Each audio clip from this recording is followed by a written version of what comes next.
Hi, welcome to my channel. My name is Pam.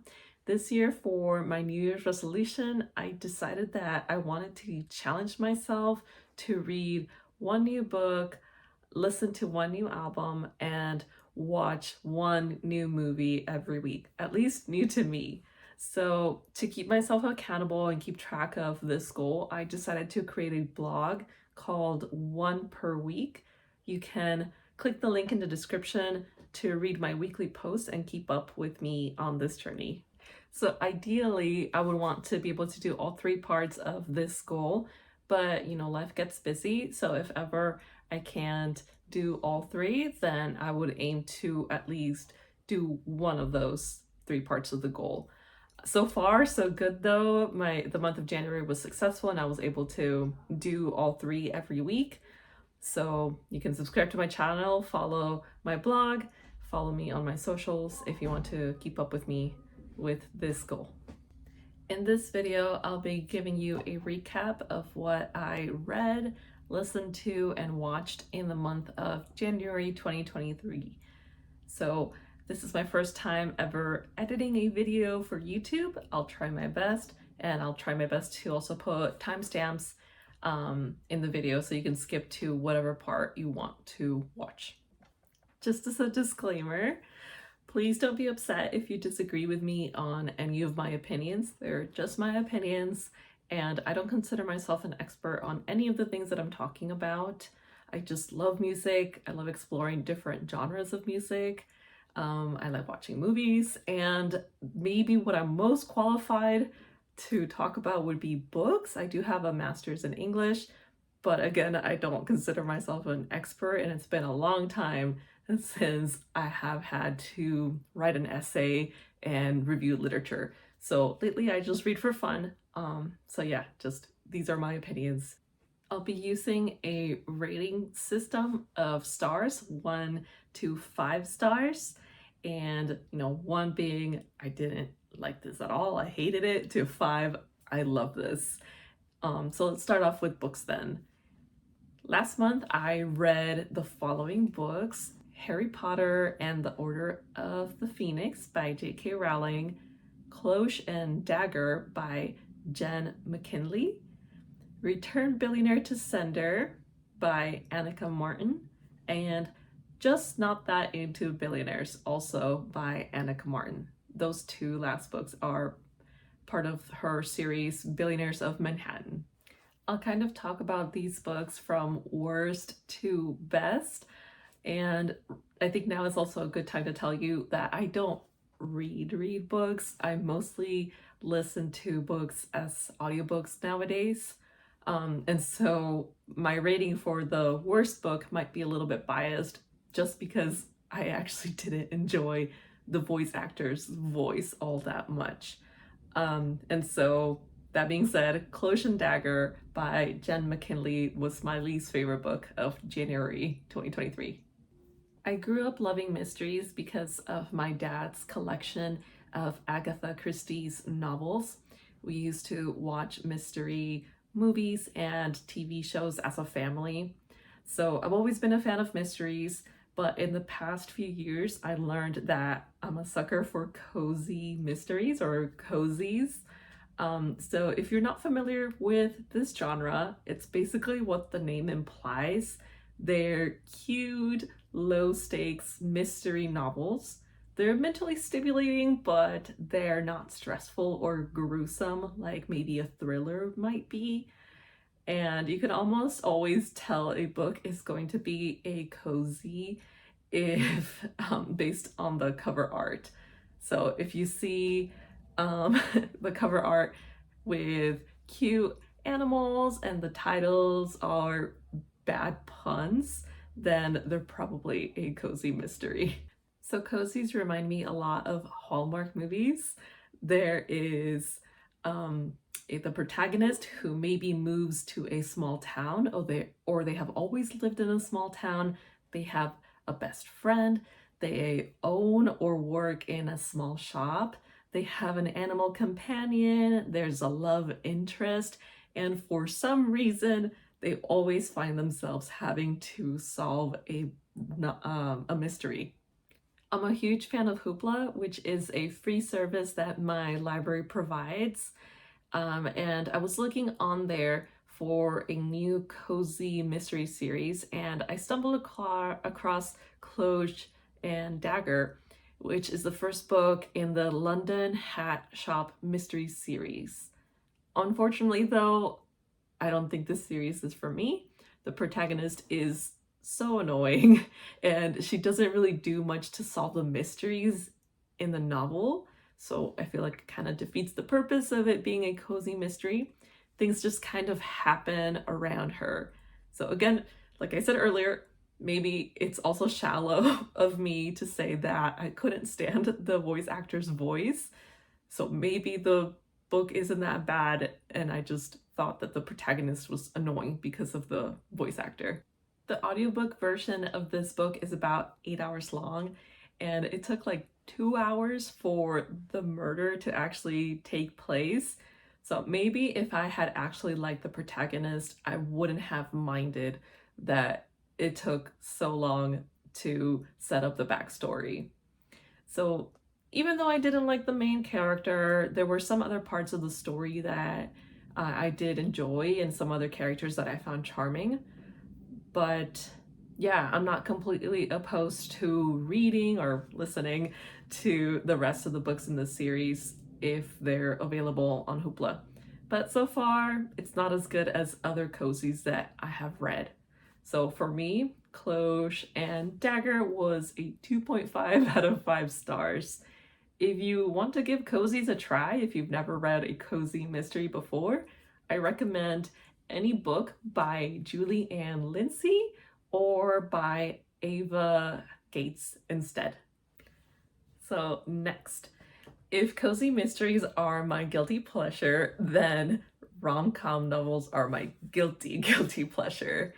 I'll talk about Return Billionaire to Sender and Just Not That Into Billionaires together, since they're both by the same author, Annika Martin, and part of her Billionaires of Manhattan series. So these are books 5 and 6 out of 7 in the series so far. I'm not sure if she's gonna write more, but there is one more that I still need to read.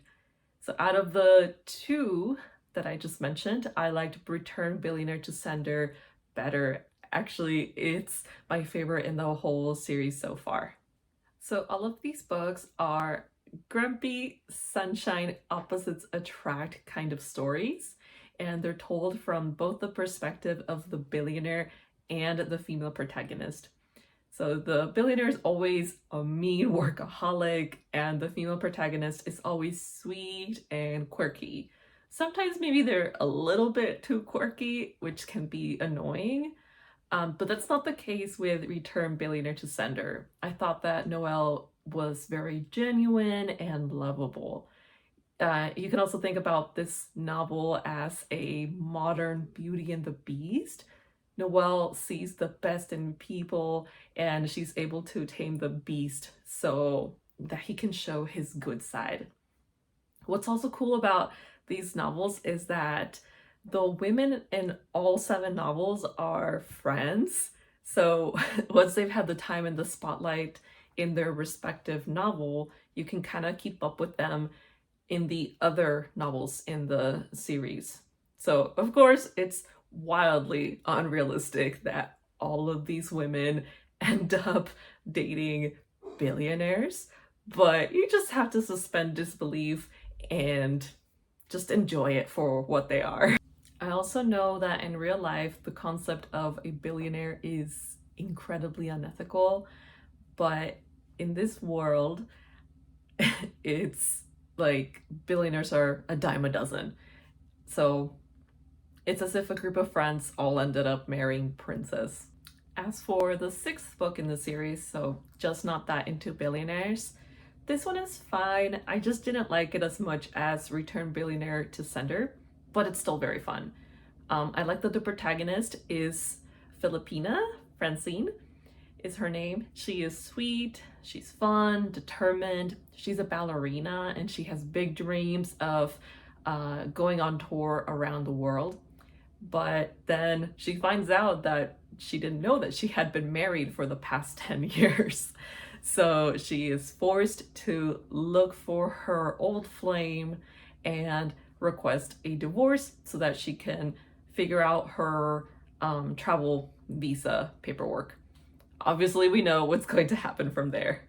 So, all in all, Return Billionaire to Sender was a 4 out of 5 stars for me, and Just Not That Into Billionaires was a 3. If you're looking for some wish fulfillment, or like me, you miss watching rom-coms, I think you'll enjoy these novels and this series. But warning, there's a few saucy scenes in these books, so discretion is advised.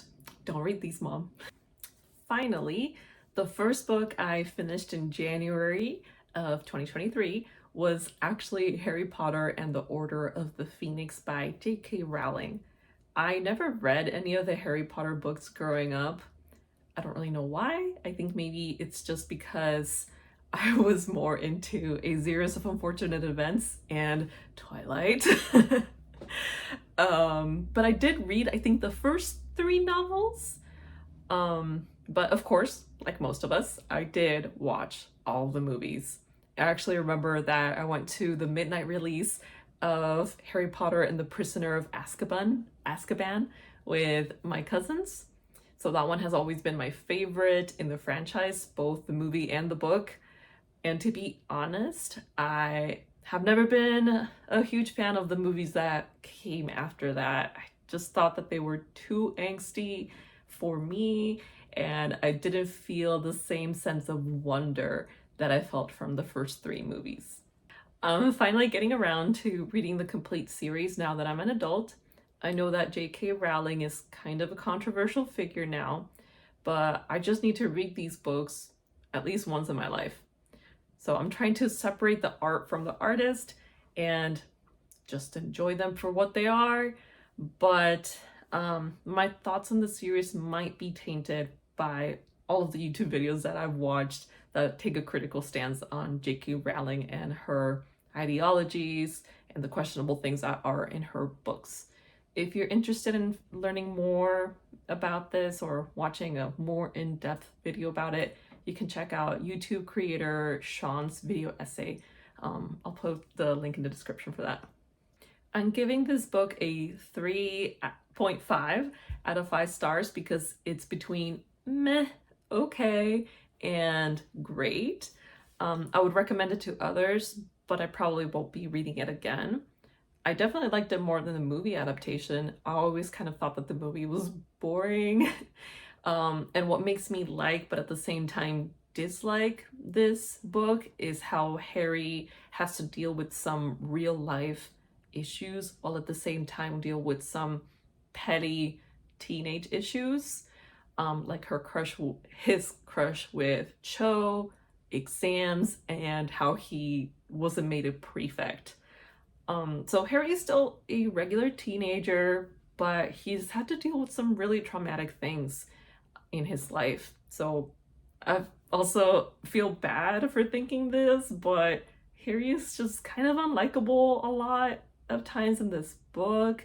He has some major anger issues and he's very impulsive. I know he's going through a lot, but he's just such a teenager in this book. The ending of this novel was tragic and frustrating. It was difficult to learn that Dumbledore is not as perfect and all-knowing as he had seemed all along. I guess it's just part of life and growing up to learn that the people that you admire most aren't perfect and that they don't always make the wisest decisions. There's also a lot of misunderstandings, and if they had been cleared up, maybe the tragedy could have been avoided. And I genuinely teared up at the end when Harry remembers the gift that Sirius had given him. It's all very Shakespearean, I guess. Overall, this book was pretty good, pretty tragic, and I'm glad I read it. Just as a quick side note, I didn't read the entire book in 1 week. I only mean that I finished it in the first week of January, but I actually started reading it around November. Now on to the movies that I watched the last month. For the most part, I watched some great movies, except for one. You can guess which one it is. So I watched The Menu, directed by Mark Millett. I'm sorry if I mispronounce any names here. Written by Seth Reese and Will Tracy. I also watched Jennifer's Body, directed by Karen Kusama, written by Diablo Cody. And Glass Onion, a Knives Out mystery, written and directed by Ryan Johnson. And Morbius, directed by Daniel Espinosa, written by Matt Sasama and Burke Sharpless. So let's start with the worst one. This one will be a bit of a rant. Sorry. I am forever cursed to watch every single movie that Jared Leto is in. That is until we find out for sure if he's actually a real creep or not. So growing up, I never really had celebrity crushes, alive ones at least. But when I was about 21, I watched Requiem for a Dream for the first time, and I decided that Jared Leto was the most talented man alive. I thought, wow, who is this talented, handsome man? Then I found out that he was the frontman of the band behind the emo anthem, The Kill. So my mind went, Armagerd, this guy can sing too? He is a sexy actor and a rock star? I'm really sorry to my friends who had to listen to me just go on and on about how amazing Jared Leto is, or was at the time, what I thought of him. So for the next year or so, I allowed this man way too much headspace. I'm not kidding when I tell you that I actually lost sleep over how obsessed I was with him. Looking back, I'm so embarrassed that I decided that 21 years old was an okay time to develop a ridiculous crush on someone famous who is mediocre at best as an artist. I admit now that he's pretentious and way too devoted to the method. My love for Jared Leto died bit by bit after every bad movie that he put out and every bad album that he put out. We all know how horrible he was on Suicide Squad. You know, that movie was garbage, and he had some terrible alleged antics while making that movie. But if you listen to 30 Seconds to Mars's album, America, you know that that was a complete abomination. Even so, I paid way too much money for a meet and greet when he came out to a concert in Phoenix. If you can even call it a meet and greet. He barely even looked at me. I took a picture with him and his brother Shannon. Shannon said that he liked my dress, but Jared didn't even say hi to me.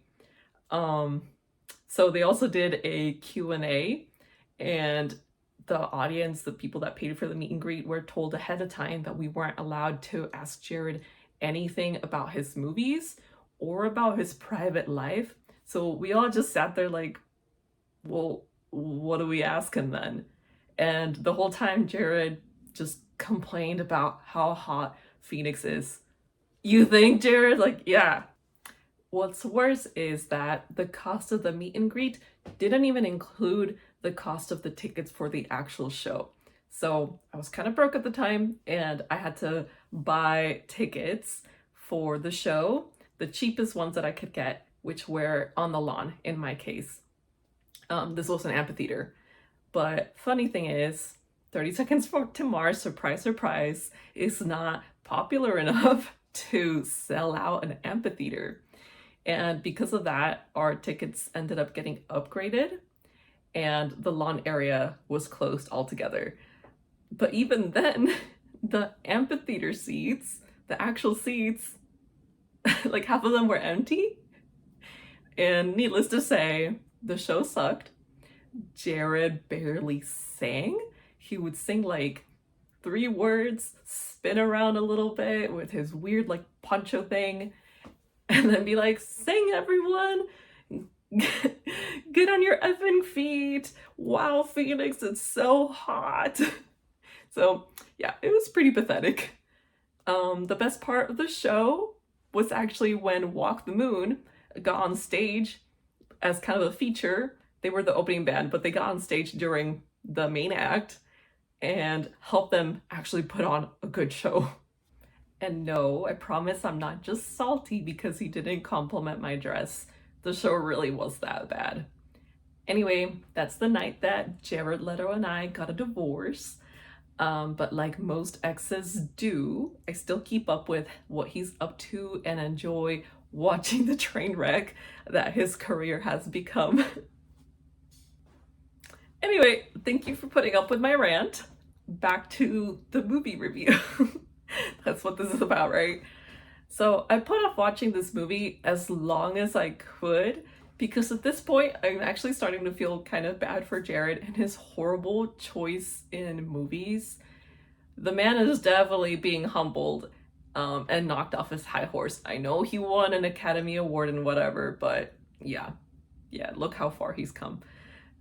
What I can tell you about Morbius, what can I tell you about it that you don't already know? It sucks, but it doesn't suck enough for it to be completely unwatchable. I don't think it's even bad enough to watch for just a laugh. It's just kind of there. Jared wasn't really even that bad in this movie. Like, he and Matt Smith were trying, but ultimately this movie was just never going to be good. So 1.5 out of 5 stars for Morbius. I guess watch this movie if you're bored. And now a good movie, The Menu, directed by I think it's pronounced Mark Mylod, written by Seth Rees and Will Tracy. And in this movie, Anya Taylor-Joy and, let me try my best here, Ralph Fiennes, they're amazing. Sorry for the side note, but I think Fiennes looks a lot like a very nice man that I know in real life. So it's a bit weird for me to see him kind of always playing villains. I really don't want to spoil this movie because I think it's so great. It's a thriller with some horror elements, so I know that it might not be for everyone, but if you can stomach a few unnerving things, I recommend you watch it. If you plan to watch it, just avoid watching any trailers if you can, because I think they give away a little bit too much. YouTube content creator Sarah Hawkinson from Possessed by a Horror observed that this movie is a lot like Parasite, which is directed by Bong Joon-ho. Sorry again, mispronunciation here. And I totally agree with her. It has some dark humor and great commentary about wealth and class. So The Menu is predictable in some ways, but not overly so. Obviously, as a thriller/horror movie, you have a constant feeling that something bad's going to happen, and it's interesting to see how everything plays out. And that's really all I want to say about this movie. I don't want to spoil it. So 4 out of 5 stars for me. It's streaming on HBO Max right now, so go watch it if you can. Next is Jennifer's Body by Karen Kusama, written by Diablo Cody. So mom, dad, aunties, please don't watch this movie.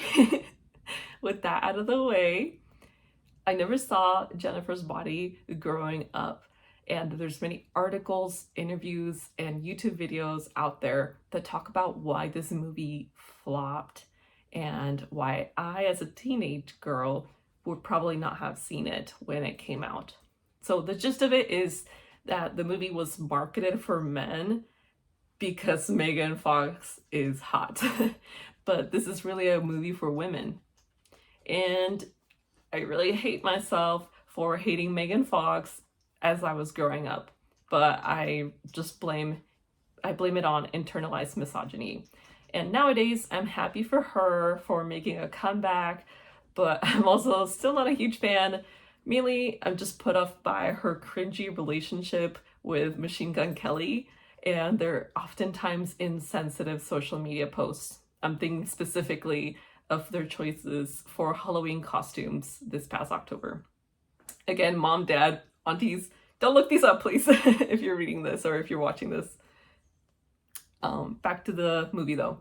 So one reason I loved this movie is because of nostalgia. Like, oh, the emo days. So the music in this movie specifically. But really, I love this movie because of a particular scene that made me cry kind of seemingly out of nowhere. Spoilers ahead. So the scene that I'm talking about is from the final battle between Needy and Jennifer. Needy rips Jennifer's best friend necklace off her neck, and that's the moment that made me cry. Why? Because I know what it's like to have to break ties with a best friend, and it just really hit me like a ton of bricks. So despite everything else going on the surface, I think the core message of this movie is really about growing up and learning to let go. So for me, this movie is a 4.5 out of 5. I know that's pretty high, but I think it's a modern cult classic. If, like me, you've avoided watching this movie for one reason or another, I suggest you give it a try. Finally, my favorite movie that I watched last month was Glass Onion, a Knives Out mystery, written and directed by Rian Johnson. So, if you know me in real life, you know that I'm a huge Beatles fan. And like I said in my section about books, I love mysteries. So, of course, I had to watch this movie. Even if this movie wasn't a mystery, I probably still would have watched it just because of the Beatles related title. This movie is a sequel to Knives Out, but it's a standalone film, so there's no need to have seen the first movie. And I actually liked this one, Glass Onion, a lot more than Knives Out, but it's not really a fair comparison to make because they're each their own thing. This movie actually has some great commentary about the rich and famous. However, I do wonder sometimes if this movie is going to age well, since it talks about a lot of things that are connected to current times. So the critiques are very, very current right now. I don't want to spoil this movie, and there's already some great reviews and analyses about it out there, so I don't want to say too much, but I do have a couple of things that I wanted to go into. Skip this next section if you want to avoid any spoilers. So, spoiler warning. So here's what I wanted to talk about a little bit. When the characters first arrive to the private island, Miles Braun is playing the guitar, and according to him, Paul McCartney used that guitar to write Blackbird. Then, just like that, he drops the guitar, and I kid you not when I tell you that I physically cringed and like tensed up. I had to pause the movie for a second and go tell someone, like, he just did this. I can't believe he just did this. The movie was barely getting started, but I immediately thought, yeah, this guy's bad. This guy's definitely a villain. The other thing that I wanted to mention is that Miles says that he wants to be remembered in the same breath as the Mona Lisa. And in the end, he will be remembered in the same breath as that painting, but only because he's responsible for its destruction. And I don't know if this is just me, if maybe it's too much of a stretch, but this made me think about Mark David Chapman, the man who murdered John Lennon. Again, maybe it's too much of a stretch, but I connected these two things in my mind because in both instances, the person is remembered in the same breath as a famous thing or person for having destroyed it. So Glass Onion was a 5 out of 5 for me. If you haven't seen it yet, watch it. I promise you will have a very fun time. And I hope that we get more mysteries with Detective Blanc in the future. Like I said, many have already talked about this movie at length. So if you want an in-depth analysis after you watch this movie, I recommend that you watch the video essays by YouTube creators FilmSpeak and Pillar of Garbage. I'll link them below in the description. Last but not least, let me tell you about the music that I listened to last month.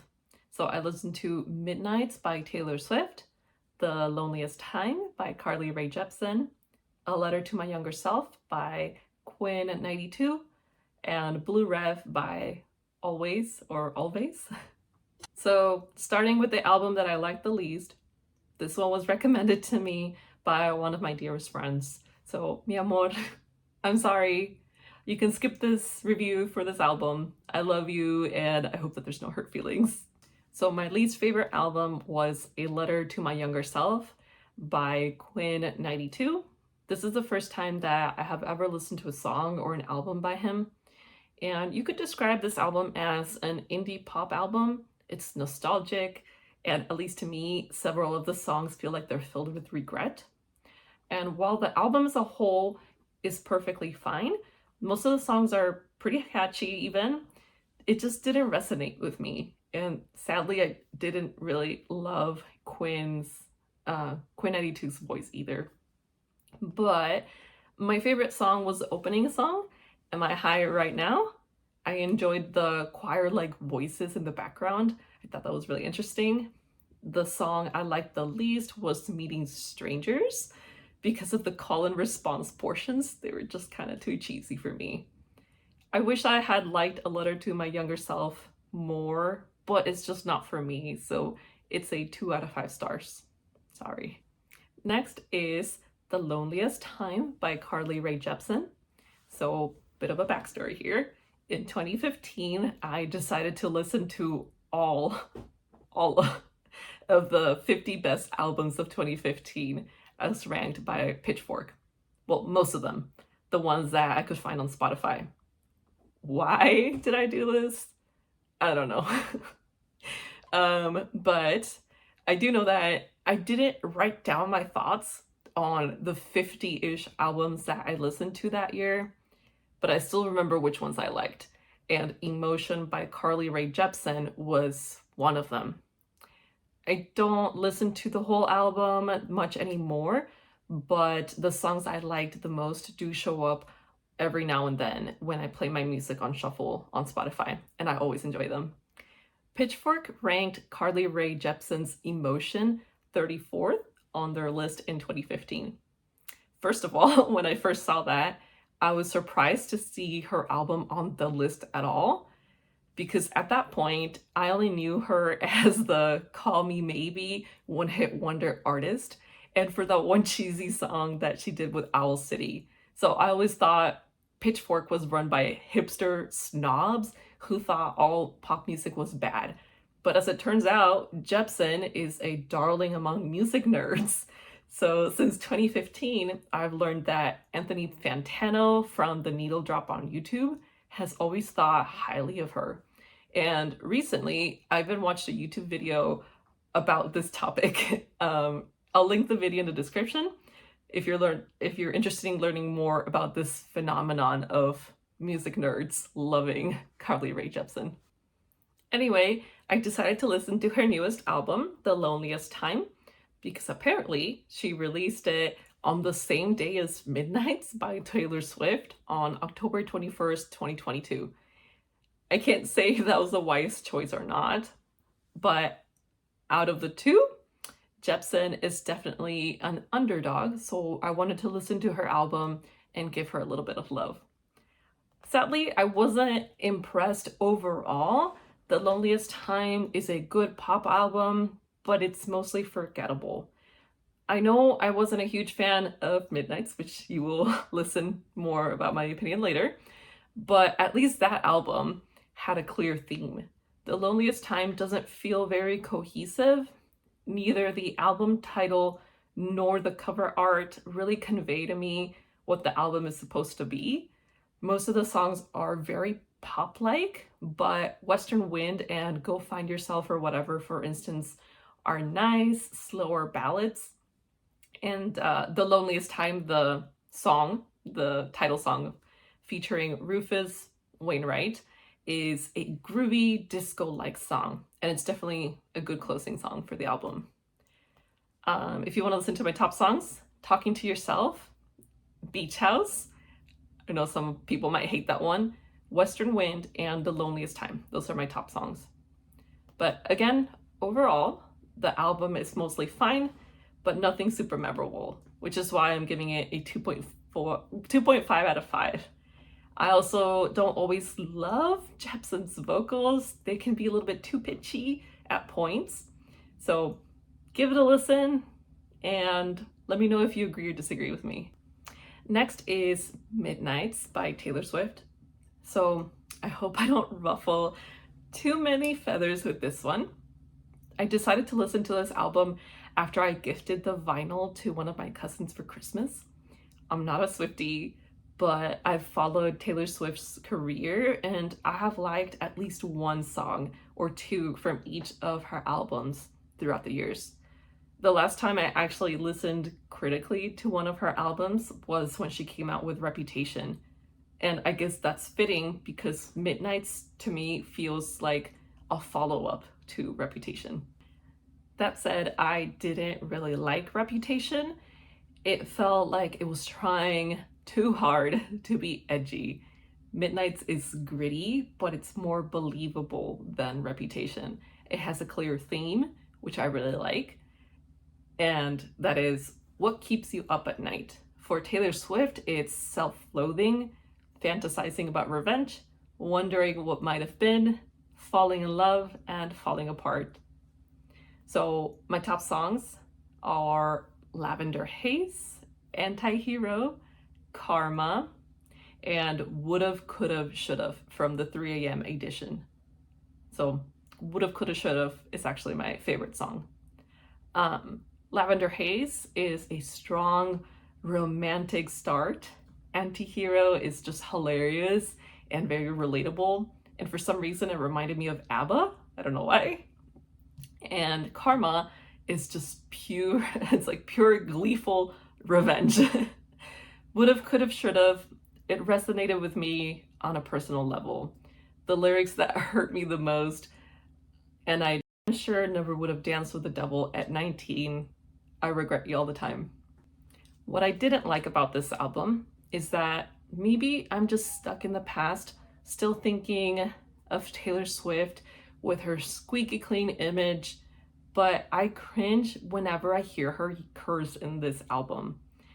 I also didn't like that Lana Del Rey's voice wasn't featured so prominently in the song Snow on the Beach. Her voice did blend nicely with Taylor Swift's voice, but I just wish we could have heard more of Del Rey in that track. And then I think the song I liked the least was Vigilante Ship. It's just too cringy for me. It sounds like Taylor Swift is trying to be Billie Eilish, and it just doesn't work for me. So all in all, it's an okay album with a few memorable songs. So it's a 3 out of 5 for me. But sorry, Swifties, I do promise that I actually gave it a chance and I listened to it almost every day for a whole week. Finally, the last album that I listened to in January, and the one that I liked the most, was Blue Rev by Alvvays. And I chose this album after I decided to go back to Pitchfork for album recommendations. They ranked this album number 3 in their list of the top 50 best albums of 2022. Alvvays is a Canadian indie pop band, and I guess I had heard their music before this week because I noticed that at some point I had liked a couple of their songs on Spotify. So these were Archie, Marry Me, and Dreams Tonight from 2 of their previous records. But I have no idea who showed these songs to me. I tried asking my sister and friends, but I guess neither of them showed them to me. But I don't know, maybe it was Spotify that recommended them to me. Or maybe I heard them on KCRW. By the way, I love that radio station, KCRW. And these songs just give off strong KCRW vibes to me. After my first listen, I thought that this album, Blue Rev, was sonically muddled. I really need to learn how to describe music better, but that's kind of the best way that I can think to describe it right now. By that I mean that I could barely understand the vocals, but that said, the album really grew on me throughout the week. Even after the first listen, with not being able to fully understand everything, I still thought that it was really enjoyable.